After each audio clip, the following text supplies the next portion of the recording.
Daily time-gated crafting is a quick and easy way how to make some extra gold. It requires some preparations, but once you get into it, 10 minutes of crafting may bring you more than hours of farming. Recipes are spread between all disciplines, however, some of them share multiple ones. Therefore, you can skip armorsmith and scribe. Leatherworker and artificer has a majority of them, so if you have a low budget, begin with those two.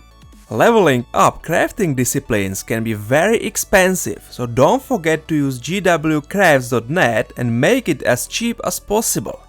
Fortunately, you don't have to learn all of them up to max level. Artificer and Leatherworker needs 500, but Huntsman and Tailor only 450, and Cook, Javeler and Weaponsmith just 400. You should also buy necessary ingredients for multiple days at once. It saves time and sanity. GW2efficiency.com has an amazing tool what calculates necessary buying list and even includes stuff you already own if you provide your API link. I've made a list of things mentioned here for your convenience. A link is down below. Even with all extra crafting licenses, you will need more than one character to handle all those disciplines. If you want them parked on some other spot, like jumping puzzle in Draconis Mons, I would recommend to eventually buy Mistlock Sanctuary Pass, since you can port back to the previous map from there. The first item we will look on is the Charged Quartz Crystal. You can get one per day by charging 25 quartz crystals at any communing hero point. Both types of quartz has also a slight drop chance while mining quartz nodes or readily from various containers. You can obviously buy 25 quartz on the trading post, but in my opinion, better solution is just mine it. It's quick and it will partially accomplish another daily task on this list. So go to the dry top at the beginning of the sandstorm. It starts 40 minutes after every full hour, and make sure your map is at least tier 4, which usually is. Near Prosperity Waypoint are two static nodes, here and up there. The third node has 3 possible spots, one southeast from the repair station waypoint and other 2 in the cave below, here and there. The last rich node is inside the cave at Cragrock Palace point of interest. The doors will open 10 minutes after Sandstorm begins in tier 4 map. If you own Path of Fire, there is another static rich node in the east part of Crystal Oasis. You can easily glide there from the top of the destroyed pyramid. Remaining quartz will drop from the home instance node. You can buy it at Laurel Vendor or during the Festival of Four Winds. Charged quartz has multiple applications, but for us are interesting only 2 of them.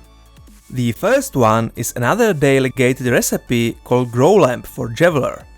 Well, it won't be always daily, since one lamp requires 10 charged quartz. The recipe can be bought only at the Drytop vendor for the local currency. The second one is Leyline Infused Tool for Weaponsmith. It needs only 1 charged quartz and it's not time gated, but requires Leyline Sparks what drops from locked chests in Tangled Depths or Dragon Stand. Another option is to get a daily key from Leyline Metal Converter and a home instance chest from Tangled Depths currency vendor.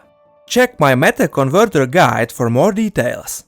Both items has very similar profit, so it's up to you which one you will use. But infused tools are the only reason why to level up Weaponsmith here. Heatstone is another item with a recipe from the Drytop vendor for the Leatherworker.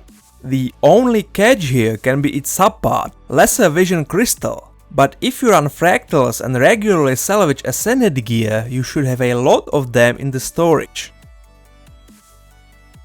The next Drytop thingy is Claypot for the Artificer. This time it's not only the recipe, but also bricks of clay for the craft itself, what you have to buy. This is the reason why you should mine quartz there and tag nearby events.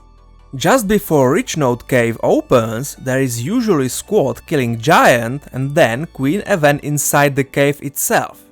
All events give geodes, the local currency, but it's not that simple.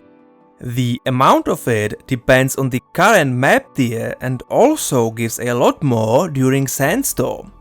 It's a clever idea to farm that map with organized group time to fulfill daily needs.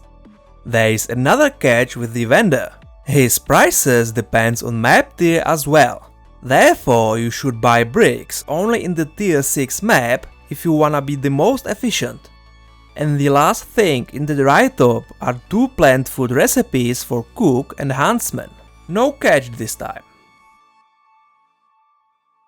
Then there are 4 dragon hatchling doll pieces, each for different discipline. Javeler, Artificer, Huntsman and Leatherwalker. Recipes can be bought only from currency vendor in the Bitterfrost Frontier. So it does not only require some Unbound magic, but also expansion Heart of Thorns and Living World Season 3, Episode 3. And the last 4 items are daily ascended mats. A lump of Mithrilium, spool of thick Elonian cord, spool of silk weaving thread, and glob of Elder Spirit residue. Those can be crafted in multiple disciplines, but I would again recommend Artificer and Leatherwalker. These items are not sellable, but you can refine them into another what are. Each of them has 2 or 3 usable outputs, and their profit may shift over time, so check prices in my list before each craft. That's all I had for today, so if you enjoyed, don't forget to subscribe or leave a comment and stay tuned for next time.